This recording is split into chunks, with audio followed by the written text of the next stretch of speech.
aqui com a professora Márcia Daledoni Siqueira, historiadora e professora aposentada da Universidade Federal do Paraná, que escreveu diversos livros sobre setores e cursos dessa instituição e também produziu os livros dos 95 anos e dos 100 anos da Federal.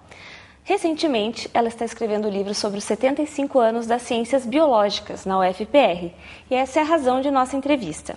Boa tarde, professora. Boa tarde, Evelyn. Primeiramente, nós gostaríamos de saber um pouquinho sobre você. Como a história entrou em sua vida?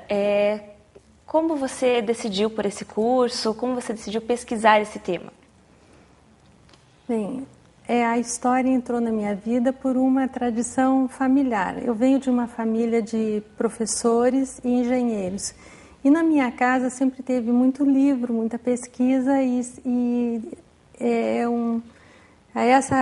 essa variável ligada à pesquisa, à cultura, sempre esteve presente. Então é uma tradição que eu trago desde a infância. E a minha vocação, ela surgiu inicialmente, já na minha infância, aos 4 anos, quando decidi ser professora. E aí, então, eu trilhei esse caminho. Aos 9 anos, eu alfabetizei a minha irmã, e assim eu fui seguindo. E quando chegou a hora de fazer o vestibular, eu optei pela história, por um gosto pessoal e por uma tradição familiar mesmo. Certo. Você poderia comentar um pouquinho sobre a sua trajetória profissional? Enquanto eu fiz o curso de História na Universidade Federal do Paraná, ao mesmo tempo eu me dediquei a 2 questões. Como eu gostava muito de lecionar, eu imediatamente iniciei no magistério. Já fiz um concurso público e já comecei no magistério.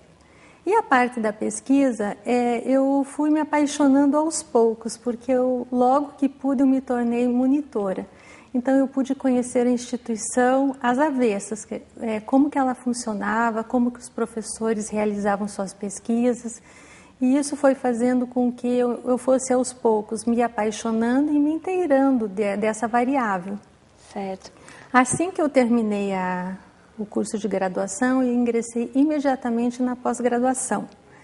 E concluí o meu mestrado e depois, na sequência, o meu doutorado, sempre na área, trabalhando com temas ligados à história e saúde. Mas aconteceu uma coisa muito interessante, que quando eu terminei o meu mestrado, na semana seguinte abriu um concurso federal para professores universitários e exigia essa qualificação e eu a tinha. Então eu fiz o concurso e passei.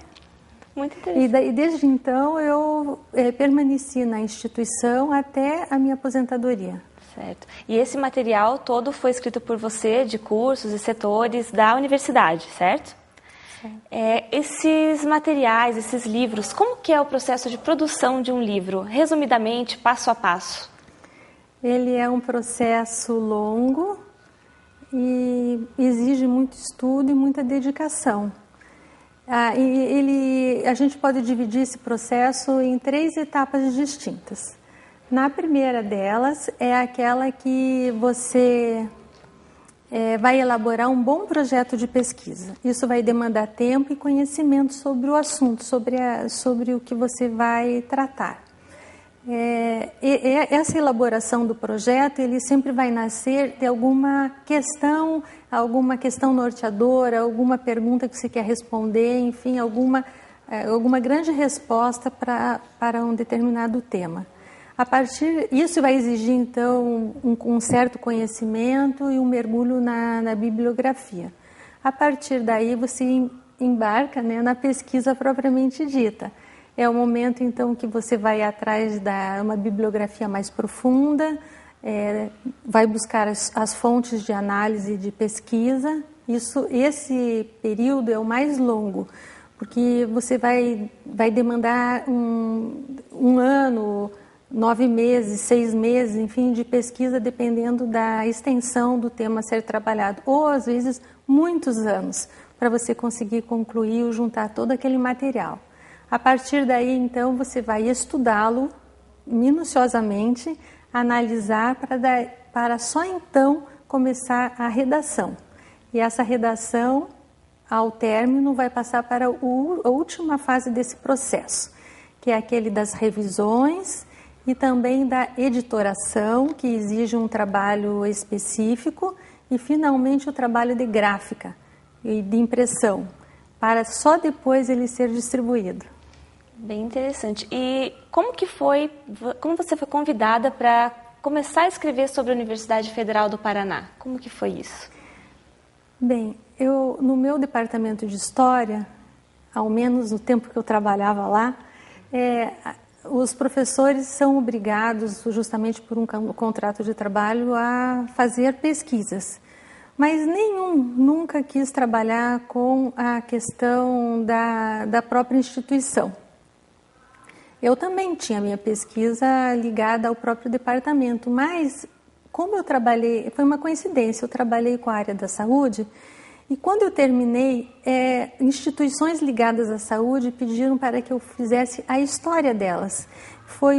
Naquela ocasião, então, eu fiz a história da Associação Médica, a história de um laboratório central do Estado, eu dava consultoria sobre temas de história junto à Secretaria de Saúde. Então, eu fui pegando uma certa experiência em relação a escrever livros e livros sobre instituições. E um belo dia, o professor Mercer, que era pró-reitor de pesquisas e pós-graduação, ele tinha uma grande dúvida, uma grande inquietação. Ele queria saber por que a pós-graduação na universidade, embora os departamentos, os setores tivessem todo um aparato, entre aspas, de qualificação e também de atendimento deles, por que alguns chegaram a ter pós-graduação e outros não? Ou por que algumas áreas se destacaram tanto e outras não? Então eu comecei a fazer uma pesquisa junto à pró-reitoria sobre a pesquisa na universidade, que resultou nesse livro aqui, Rumos da Pesquisa. Quanto tempo um livro como esse demorou para ser escrito? Demorou um ano e meio mais ou menos. Demanda bastante até a pesquisa, sua elaboração. Né? Isso, porque foi uma primeira garimpagem de busca de material, enfim, foi longa essa trajetória, mas abriu frente para outros trabalhos. Aí, na sequência, eu já fui convidada para fazer a história do curso de Química, fazer um trabalho sobre iniciação científica, sobre a faculdade de Direito, a história da faculdade de Direito, e assim os trabalhos foram se sucedendo. Provavelmente isso culminou com o pedido para você trabalhar com o centenário, com os 95 anos da UFPR em geral, certo? Sim. Esse eu acredito que tenha sido um trabalho mais longo. Quanto tempo demorou para ser escrito? A verdade, ele vai ser a culminância de uma trajetória de vários anos de pesquisa, né? E ele tem um grande desafio. Primeiro foi o fato de eu conseguir fazer o livro dos 95 anos. Porque na universidade, embora já existissem livros históricos sobre ela, os mais clássicos são da professora Cecília Maria Westphalen e do professor Rui Wachowski. Esses dois autores, no entanto, esses dois autores e tantos outros, eles só fazem a sua pesquisa até a década de 50. Quando surge a ditadura militar, eles já não comentam mais sobre o tema. Então foi um grande desafio da minha parte conseguir fazer esse material, porque ele é pioneiro, ele é original justamente por isso, por ultrapassar essa barreira e falar do tempo contemporâneo.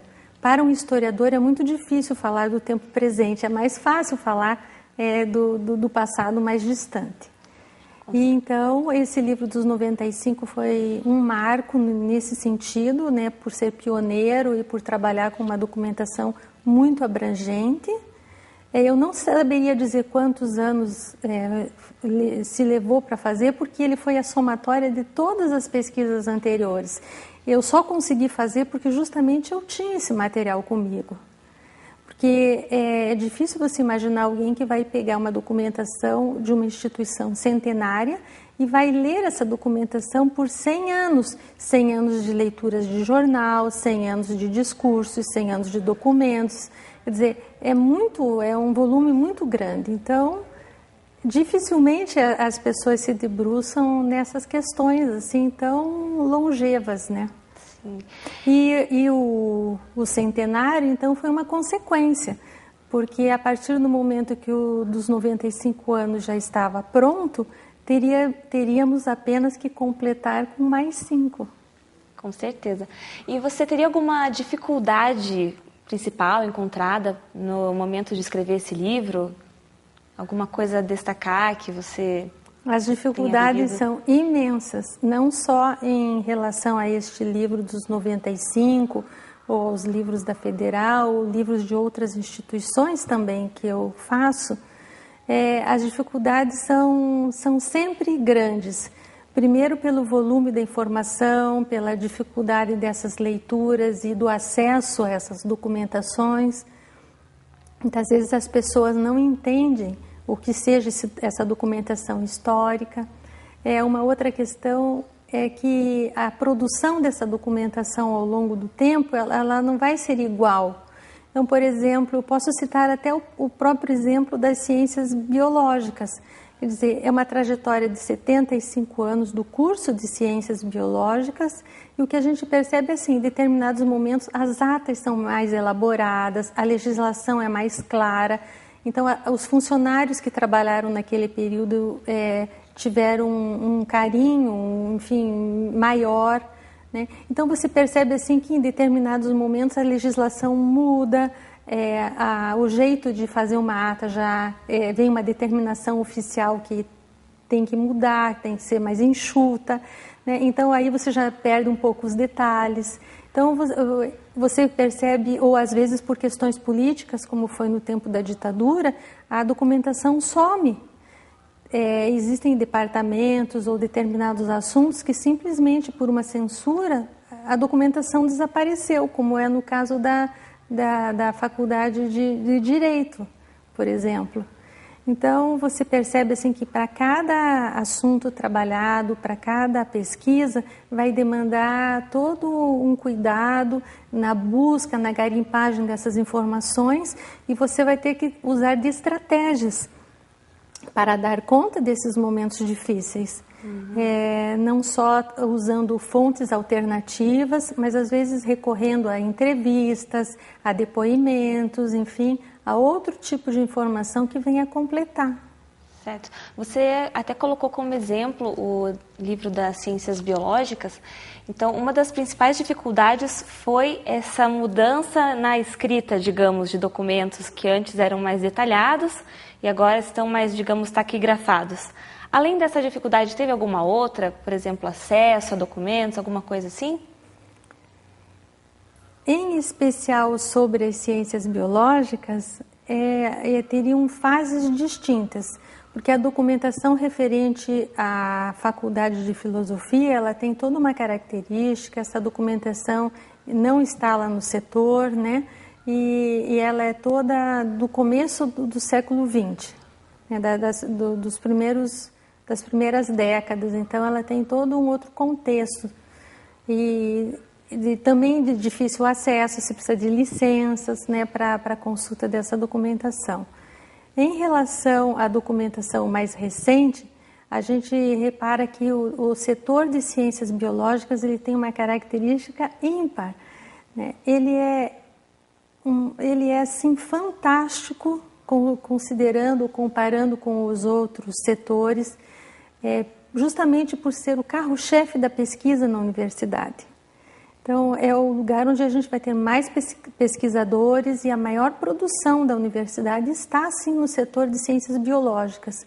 Eu poderia dizer, assim, que, de uma forma geral, os professores das ciências biológicas, eles são cientistas, né? Não só pesquisadores, mas produtores de trabalhos que têm uma importância não só nacional, como internacional, e muitos departamentos ou laboratórios são centros de referência mundial. Quer dizer, isso é uma coisa que também a universidade não conhece, né? Mereceria uma divulgação. Então, o que acontece na documentação do setor, que a história se torna muito extensa, porque cada departamento, na verdade, tem sua história própria. Então, eu tive que trabalhar de uma forma diferente, não só trabalhar o setor, a documentação setorial, né? Mas também entender um pouco de cada departamento, de cada unidade, dada a grande importância que eles têm, não só dentro do setor, dentro da universidade, mas também para a ciência no Brasil. Realmente. Falando um pouquinho desse assunto de diversas áreas e diversos departamentos, cada um com sua característica, uma questão bastante interessante é sobre a idade que as instituições têm. Qual é o critério que a história utiliza para calcular a idade de uma instituição? Por exemplo, nós sabemos que na UFPR, em 1973, foram criados a maioria dos setores. Porém, há setores que comemoram mais tempo, por exemplo, Sociais Aplicadas comemorou 60 anos em 2006. E agora o setor de Biológicas vai comemorar seus 75 anos. Qual é o critério utilizado para essa contagem? É o mesmo também utilizado para o centenário, etc.? Inicialmente, uma instituição surge no momento da sua criação. E esse momento da sua criação, ela tem como se fosse uma certidão de nascimento, que será um decreto, um registro, enfim, qualificando aquela instituição na sua criação. É isso que a gente tem, por exemplo, para a Universidade do Paraná. Ela é criada em 19 de dezembro de 1912. Embora ela tenha sido gestada anteriormente, desde o final do século XIX, já se pensava em uma universidade no Paraná e a partir do século XX, quando a legislação federal muda, um grupo de intelectuais resolve retomar a ideia até finalmente a criação e fundação da universidade. Então, ela tem dia e hora para começar, é o dia da fundação, da criação. Junto com isso vai ter um registro legal, dentro com isso vai ter um decreto, enfim, uma legislação própria, né, que é o momento da criação. Então, o que a gente percebe em relação ao que você falou dos setores, é a mesma coisa com os setores. Eles começam quando a legislação federal muda, a partir da ditadura vai haver uma grande reforma do ensino superior no Brasil, e em 1972 vai ter uma primeira reforma e depois uma segunda reforma em 73, que é a época em que serão criados os setores, como unidades da Universidade Federal do Paraná. Então, o que a gente percebe aí é que os setores, todos os setores, estão comemorando esse ano 40 anos, à exceção dos mais recentes, né? Em contrapartida, esse setor não surgiu do nada. Ele tem toda uma história pregressa. Então, a gente poderia dizer assim, que o setor tem 40 anos, mas no caso das biológicas, o curso de ciências biológicas tem 75 anos, em 2013. Por quê? Porque na década de 30, mais precisamente em 1938, foi criada a Faculdade de Filosofia, Ciências e Letras do Paraná. Esta Faculdade de Filosofia, ou seja, a FAF, como era chamada na época, ela era responsável pelo ensino e a pesquisa das ciências puras. Então, nessa Faculdade de Filosofia se ministrava História, Geografia, Letras neolatinas, Química, Física, Biologia, Matemática, enfim, as ciências puras faziam parte da FAF. E mais ainda, um instituto de educação, uma escola de educação para o curso de pedagogia. Então, nessa faculdade se criou o curso de História Natural. Esse curso, para o seu funcionamento, contratou professores das diversas áreas da ciência biológica. E aí, então, tem início, o curso é estruturado e tem início. E é justamente aí, por conta desse curso, que surge, por exemplo, o laboratório de genética, que vai dar origem hoje, ou ele é o começo do que é hoje o departamento de genética, e assim por diante. Então, esses cursos e essas disciplinas criadas, esses professores contratados lá para o curso de História Natural, são as áreas, enfim, que se mantêm até hoje dentro do setor de biológicas. Acontece que, devido à legislação federal e aos próprios estatutos internos da universidade, essa faculdade foi se transformando. Depois nós vamos ter os institutos, que serão os institutos de bioquímica e de biologia, que depois a junção desses dois institutos vão dar origem ao setor de ciências biológicas, que é o que a gente tem hoje. Então, o setor ele não nasce naquele dia, ele já tem toda uma trajetória trilhada anteriormente. Então, o setor é recente, mas o curso não. O curso tem esse percurso de 75 anos. Incluindo os profissionais também que ajudaram a construir, e estavam lá nos Sim. 40 anos, mas estavam bem antes também, né? E fazem parte dessa história e merecem ser mencionados na obra. Na obra. Então, às vezes, é difícil a escolha do título de um trabalho ou de uma obra, né? Que dá a impressão de que as coisas se findam por ali, mas às vezes seja só uma nomenclatura, porque a ideia, quando foi pedido esse trabalho em relação ao setor de ciências biológicas, eu falei da importância dessa trajetória e mostrar que a antiguidade que ele tem, o peso que ele tem dentro de uma instituição centenária. Quer dizer, ele não surgiu agora, de repente, quer dizer, ele tem toda uma tradição de pesquisa que vem desde a década de 30. Tanto assim que nos anos 50, esses laboratórios, essa área da ciência natural, já tinha uma pós-graduação, né? Graças a essa pesquisa, a essa tradição, que as biológicas serão pioneiras na pós-graduação na universidade.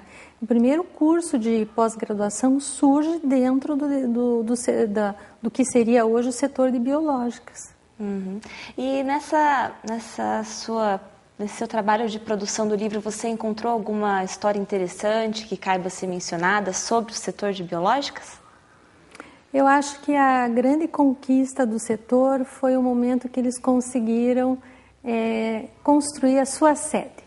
Era uma sede extremamente moderna para a época e grandiosa, todo um estilo arquitetônico diferenciado em relação aos outros prédios do Centro Politécnico, e essa sede foi concluída em 1982, quer dizer, basicamente eles levaram quase 10 anos para a sua conclusão.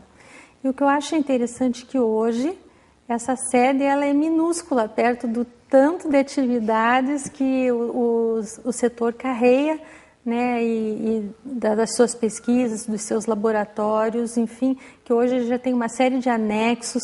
Quer dizer, é interessante perceber essa trajetória em tão pouco tempo, quanto que isso cresceu, aumentou, né? Essa é uma questão bastante interessante. A outra que me chama muito a atenção, e para mim foi uma grande surpresa, descobrir que é um setor assim tão produtivo, de tantas pesquisas e também assim de tantas pessoas ou profissionais altamente qualificados e importantes. E a gente poderia dizer assim de uma forma carinhosa que basicamente quase todos os departamentos nas suas épocas, todos têm os seus gurus, né? Então, que são referência, que os serviços são referências nacionais, internacionais, ou às vezes para determinada pesquisa ou para determinada doença, que nem para a área da saúde, e essas parcerias são importantes. Eu vejo hoje muito gratificante essa abertura do setor para a comunidade, no sentido de atendimento da população, enfim, dessa parceria da interdisciplinaridade nas suas pesquisas. É uma característica assim peculiar do setor de ciências biológicas. E também assim o tanto de riqueza que se encontra lá dentro e que nem a comunidade universitária tem esse conhecimento. Por exemplo, o Museu de História Natural, há umas pesquisas pioneiras voltadas, por exemplo, para a aranha marrom, ou aquelas pesquisas internacionais voltadas para a Antártica, né? Então, a gente repara que existe assim, uma riqueza tão grande que você se perde naquele mar de ideias, de pesquisas, as pessoas dão a vida ali dentro mesmo para conseguir se superar. Isso é uma coisa sensacional. Eu acho que isso mereceria uma grande divulgação, isso mereceria um grande apoio e aporte da própria universidade. E assim, nós sabemos que você usou uma linha de pesquisa mais documental para a produção desse livro, menos entrevista e mais documentos. Por que você utilizou essa linha de pesquisa? Bem, quando a gente vai fazer a história de uma instituição ou alguma coisa que não foi feita ainda, é uma opção, foi uma opção. Por questão de tempo e mesmo por questão de tentar entender o caminho das pedras. É mais fácil, mais coerente você entender a instituição como um todo. E o jeito de você entender isso é a documentação oficial. Então, é a legislação, são as atas, são os documentos produzidos. Logicamente que você vai fazer um contraponto com os jornais, com as revistas, com outros tipos de publicação ou de informações e assim por diante, o que for sendo necessário. Mas, e deixar para uma segunda etapa, um segundo momento, essa participação das entrevistas. Por que eu falo isso? Porque a universidade, no contexto documental, oficial, ela tem uma trajetória. Mas na vivência das pessoas é outra. Então, eu posso entender a universidade de uma forma que seja completamente diferente da sua, do outro funcionário, de um outro professor, porque a universidade vai ser múltipla, cada um terá uma visão diferente da própria instituição ou do determinado momento histórico. Isso remete à memória, isso remete à vivência que ela teve, ao cargo que ela ocupa. Entende? Então, fica mais complexo. Esse trabalho demandaria mais tempo. Foi por isso essa opção. Então, eu acredito que, num segundo momento, sim. Eu acho que daí deveria, sim, retomar e contactar as pessoas importantes nas determinadas fases ou nos determinados departamentos, né? E eles dariam a sua contribuição pessoal. Seria uma outra história, porque ao contrário do que a gente pensa, a história não é uma ciência acabada, a história é uma ciência em construção. Conforme a sua análise, conforme o seu enfoque, ou como eu falei inicialmente, conforme a sua pesquisa, quando se constrói o seu projeto, conforme a sua pergunta inquisidora, ele vai ser uma pesquisa completamente diferente.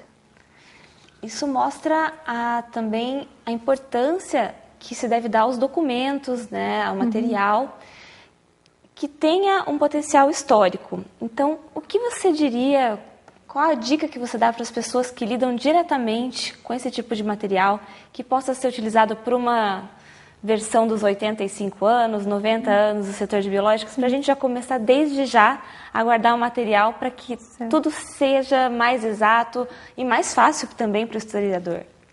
Em primeiro lugar, a guarda dessa documentação, que ela seja rigorosamente guardada, catalogada, enfim, armazenada com as suas devidas condições. E ter sempre esse cuidado das publicações, enfim, dos trabalhos feitos, que tenha sempre uma cópia, uma biblioteca ou um acervo da própria instituição para essa guarda. Por outro lado, se vocês têm um interesse de pensar como as pessoas viveram o setor de ciências biológicas, seria muito interessante justamente isso, ter depoimentos, falas, enfim, toda essa produção audiovisual, isso também comporia esse material de uma forma brilhante. Professora, te agradeço muito pela sua presença aqui hoje. Sua entrevista foi bastante elucidadora. Aprendemos um pouquinho sobre história, um pouquinho sobre o UFPR, um pouquinho sobre as biológicas também na UFPR. Te agradeço bastante. Espero podermos contar com você novamente. Pois não, Evelyn, para mim também foi gratificante essa oportunidade e aproveito para desejar ou mandar um abraço carinhoso a todos os integrantes do setor de ciências biológicas. Muito obrigada a todos. Até mais.